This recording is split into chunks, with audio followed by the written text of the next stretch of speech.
the Bhagavad Gita by recommending as a spiritual practice to renounce, as it's called here, to renounce the fruit of your action. Sometimes it is called a sacrifice.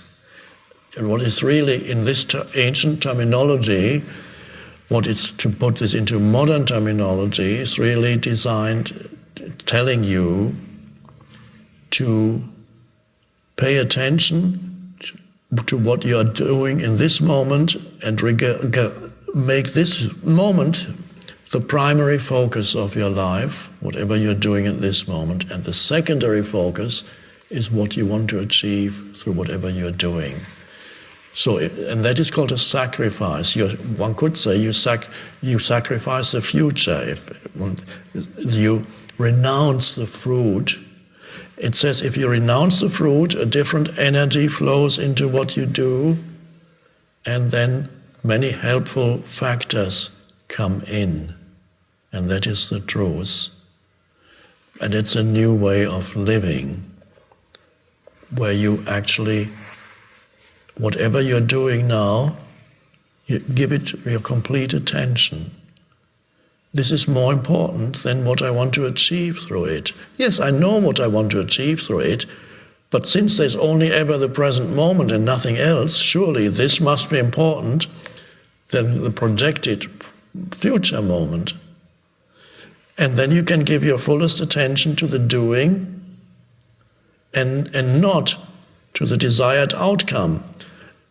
And also then you're not dependent for your sense of fulfillment on the way things turn out.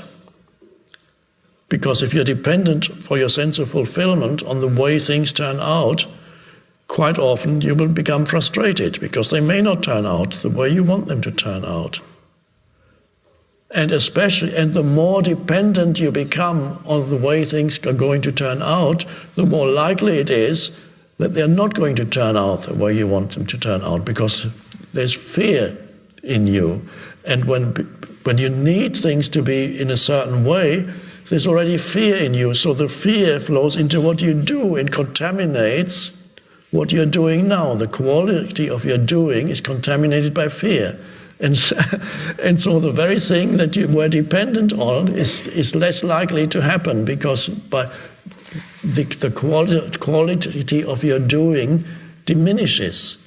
In other words, you are less conscious in the way in which you act.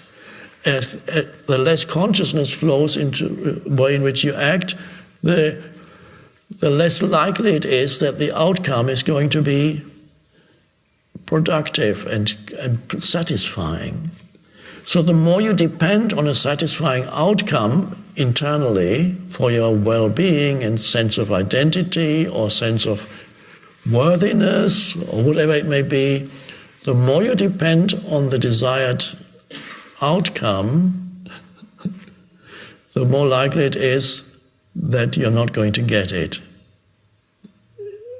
It'll fail in some way. And that makes life very frustrating. But if your sense of fulfillment is derived from the doing itself, that is, the outcome is secondary.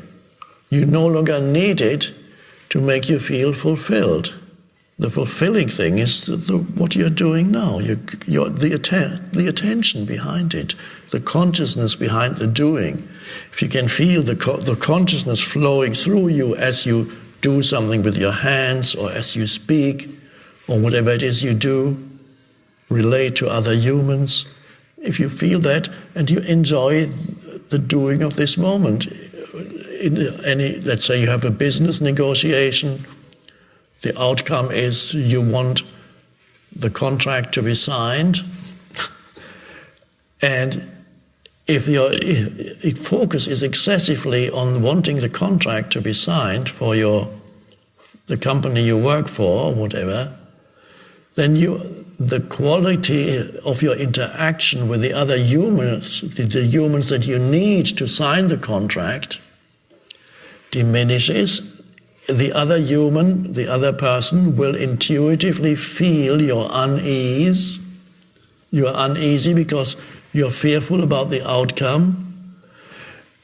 So will also intuitively feel that you are not truly relating to him or her as a human being. You are making him or her a means to an end unconsciously, because you want them to sign the contract. Now, the people that you're dealing with, they don't know these things consciously that I just mentioned, but they can feel that. And they will feel, no, I don't think I want to sign the contract with this person. It doesn't feel quite right. Even whatever, or something will come in, they'll verbalize it in some way. No, it doesn't feel right. Or they bring up some obstacle and magnify it and say, no, I can't do that. And then you have the alternative, somebody who doesn't need the outcome, but who gives his or her complete attention to the other person and actually enjoys the negotiation, the talking, enjoys not just the words that are being spoken, but enjoys the presence of the other human being there behind the words. But you can only enjoy the presence of the other human being if you can enjoy your own presence beyond the mental constructs, in touch with yourself. So there comes a sense of goodness and rightness in the present moment of being with this other human. So you acknowledge their being. You're not using them as a means to an end. Primarily, yes, it would still be nice if they signed the contract, you know that, but that is not your primary focus anymore. And if they don't sign it, you're not suddenly turning hostile. As in the business world, often you find if you don't do what they want you to do, they become hostile. Or they walk away, immediately lose interest in you. You haven't signed the deal. And that's quite normal. The people who are most effective and successful actually are people who, perhaps without even knowing it, perhaps because they have good karma, as the Bhagavad Gita would say, they live in this way. They like every moment of interacting with you. If you are the client, they love interacting. They love that present moment. They don't transform the present moment into some means to a future end. And this teaching about renouncing the fruit of your action is the primary teaching of the Bhagavad Gita, which is 2,000 or 3,000 years old. And still, most humans haven't learned that lesson.